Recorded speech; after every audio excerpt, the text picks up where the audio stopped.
Coffee and Headlines is brought to you by the generous support of our viewers and the following community partners: Best Cord Cutting TV, Bravo's Restaurant Bar, El Rey Lounge de Versalles, Joint Boutique Hotel and Cowork, Monson Brewing Company, Puerto Vallarta Neurofeedback, Puerto Vallarta Owners Reps, Oculto, and Siam Cocina Thai. Thank you for your support, and thank you for supporting our community partners.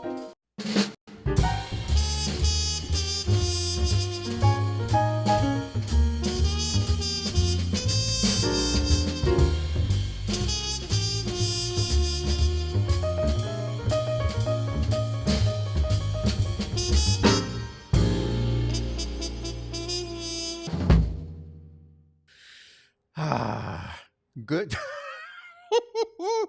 I'm so happy. It's Friday and we have internet. Okay, enough of that.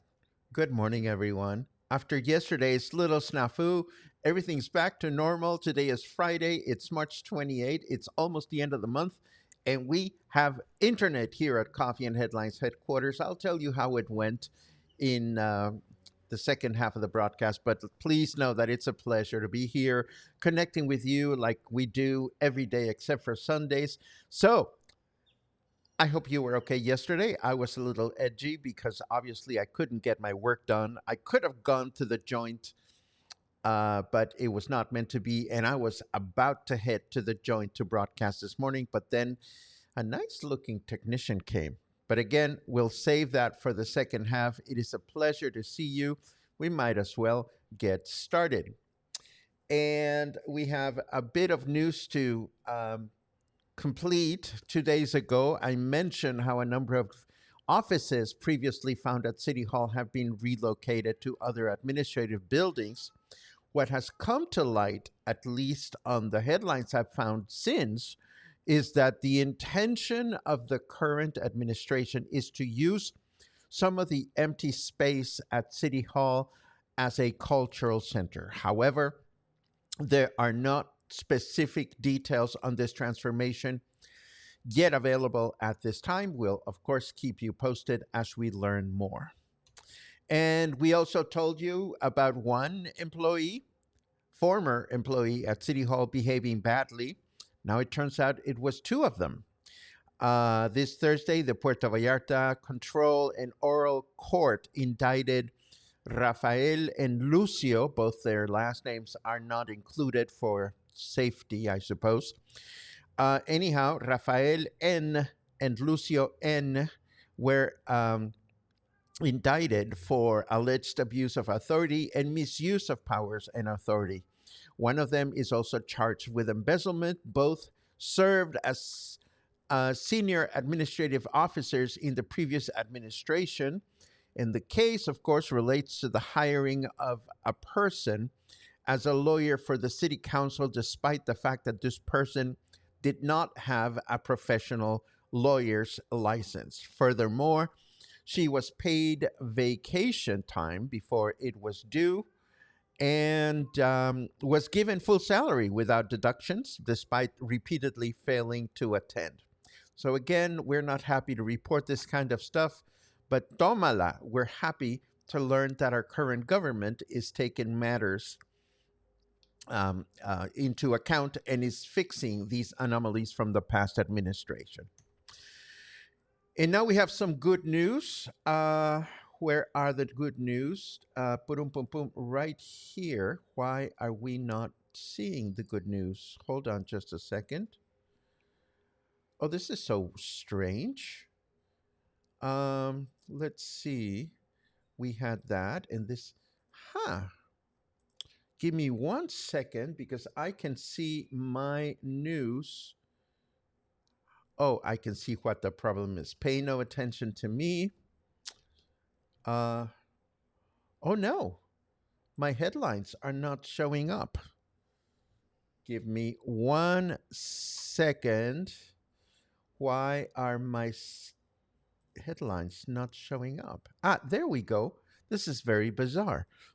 Anyhow, This has to do with more Canadians coming to Puerto Vallarta amid the geopolitical tensions fueled by the U.S. president against the Canadian government. Mexican tourist destinations like Puerto Vallarta will benefit in the short term as Canadians are abandoning their trips to cities in the United States to reach our country. The largest flow of Canadian visitors usually occurs from October to March, but there are also significant volumes in spring and summer. To this effect, Luis Antonio Villaseñor Velasco, who's the director of the tourism board, was interviewed and he said, and I quote, they will increase frequencies, redirect flights to Mexico that operated from Canada to Los Angeles, Las Vegas, and Miami. This will be an opportunity for Mexico, for Puerto Vallarta, because it is the destination with the best connections to Canada. So, given what's going on in the United States, which is unfortunate, we can expect to see more Canadians visiting our city, and I think this is excellent news. Now, let us turn over to the weather forecast just to see what's going on out there.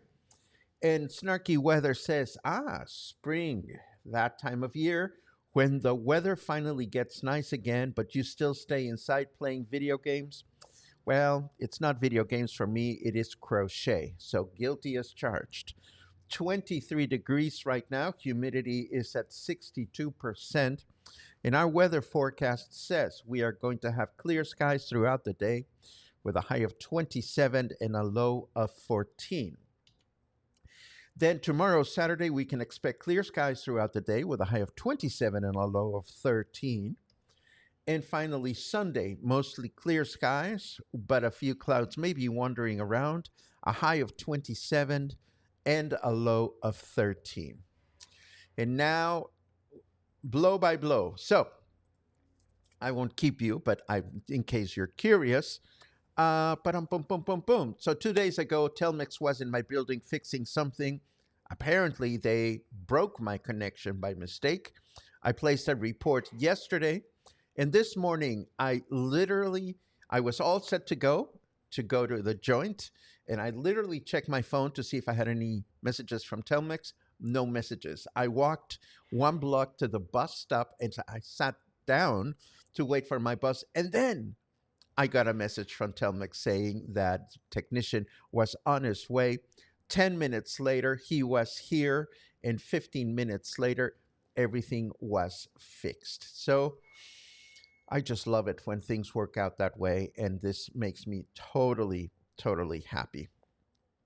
Moving right along, one of the things that I was able to do yesterday without internet or without fast internet is I got caught up with my audiobook. I have been listening to the Silo trilogy. This is 3 novels by Hugh Howey. One of them has already been turned into a novel, not a novel, a television series that is available on Apple TV Plus. Of course, it's been two seasons now, and I didn't want to wait for the next season to find out what goes on, and I went ahead and read the entire trilogy. And, I don't know how it works for you when you watch a television series or when you read a book, but I get invested with the characters, and at the end of the book, I am left like, even if it's a happy ending, I'm like, it's over. The book is over. The characters are gone. They move on with their lives, and I end up always empty and feeling like, what am I going to do with myself? So I don't know how do you feel when you finish a series? How do you feel when you finish reading a book? And most importantly, I wonder how authors, just finish a novel and put all those characters away, and then they get ready to write another novel just like that. Do they take time off? I don't have answers to these questions, but I do think it is amazing that there are writers out there that can create enormous worlds and use their imagination to take us on trips. I'm babbling, but I'm trying to say that I love reading, and I hope you enjoy reading as much as I do. even if you go through the same kind of parting difficulties when you finish a book. Okay, so we've talked about that. Oh my God, this came from my dear friend Albert. Sent me this image, and I ask you, what is wrong with this poster? And I will make it easy for you because I'm going to zoom in. It's Marilena condoms. They have written up here condoms, not condos, condoms. So I can tell you that you can go and pre buy a sexy apartment in a building that is not having apartments. They have condoms. And this deserves one of these. You know, that's a bad typo, if you ask me. Anyhow, what else do we have in the agenda? Oh, yes. PuRR Project is having a garage sale. I wanted to let you know about this. I found this on the website of our dear friends Banderas News. On Saturday, April 5th, PuRR Project is hosting a big garage sale at Gaviotas 143 in Marina Vallarta, starting at 9 a.m. With donations arriving daily, shoppers can expect an incredible selection of items at unbeatable prices, all while supporting a good cause. So this is going to be a week from tomorrow, but I thought I'd let you know anyway. I also received a lovely message from my friends at Amapas Neighborhood Association. They are looking for a website developer to enhance their website by improving mobile responsiveness and updating key design elements, including menus, headers, and footers. While most existing pages will be retained with refreshed text and images, some pages will be removed and new pages will be added. So, this is a job. An interesting candidate should submit a brief description of how they would approach this work, including estimated time and cost for the initial website update, and separate estimates for ongoing weekly website and social media updates. I will leave the email address on the show notes to which you can send your information in case you are interested in this particular job. And of course, I'm keeping busy with this presentation, which is going to be happening on April 3rd, this coming Thursday at the Joint Boutique Hotel. After a very successful hands-on Vallarta, we are left with all this knowledge on how to put together an event, how to come up with all the information that you need, whether it's text, whether it's graphics or a logo. We did it all in very little time, and we did it all using inexpensive software or free software and a little bit of artificial intelligence. So if you want to know whether you are a nonprofit or not, maybe you're organizing a concert, maybe you're organizing something else. But at this presentation, we will explore free tools, smart strategies, and a little bit of AI magic so you can figure out what was the roadmap that we followed when creating this particular event. So there you have it. It should be a lot of fun to attend. At least it's going to be a lot of fun to attend for me because I'm the one doing the presentation. And with that said, let us jump over to your comments to see what is on your mind. Let's see. Many hellos, many hellos, many good mornings. Thank you very, very much. There's a queue here. Last day for this season here in Mismaloya.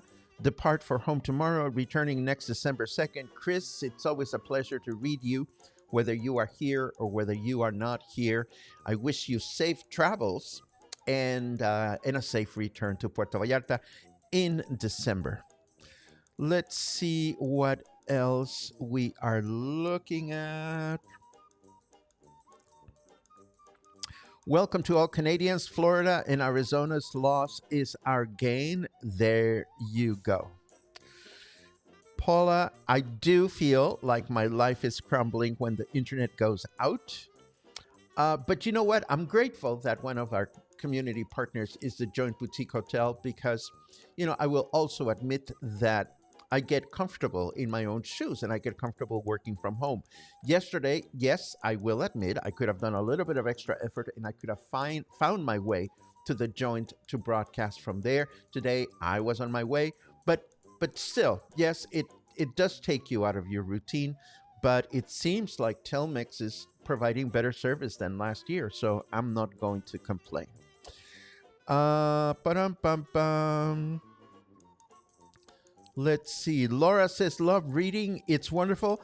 Laura, I love my audiobooks. I don't read nearly as much, but when I have my audiobook on and I'm walking, or when I have my audiobook on and I'm working on a crochet project that is not counting intensive, like when I don't have to count rows or stitches, it's my favorite way to enjoy a book. I just love my audiobooks. And speaking of, Logan says, yeah, I can completely identify with that feeling, especially when I was younger, finishing such classics like Lord of the Flies, The Great Gatsby, Grapes of Wrath. I mean, I have this clear memory of watching the final episode of ER. ER as in medical drama, as in NBC. And I was completely devastated. I'm like, what am I going to do without these characters in my life? Ay, ay, ay. And Albert, being a creator, throws in some wisdom. I think any creator finishes a work and moves on. Part of the creative process. I suppose when it comes to it, I finish my music appreciation presentations and I'm ready to start researching on the next one. But I am affected. It really bothers me when I finish books or series. Boom, boom, boom.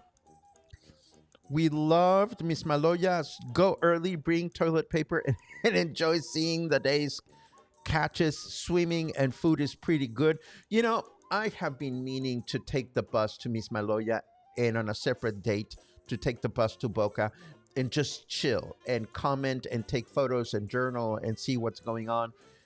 It'll happen. I don't know when, but it'll happen. Let's see. And yeah, really, toilet paper. When you go into these little towns, you don't ever know for sure that there's going to be toilet paper or a toilet seat to land on. Sometimes they're not there. Jordan, it is so great to read you. I hope you are doing better. I'm so sorry I didn't connect with you yesterday, but I'm sending you good vibes. I hope every single day is slightly better for you or much better for you. And it's great to see you here. Let's see. Laura says, oh my God, ER. Yes, I remember ER. And Sherry is absolutely correct. It is an easy bus ride to both Miss Maloya and Boca. For me, it's a matter of having the time or setting the time aside to go to any of these places.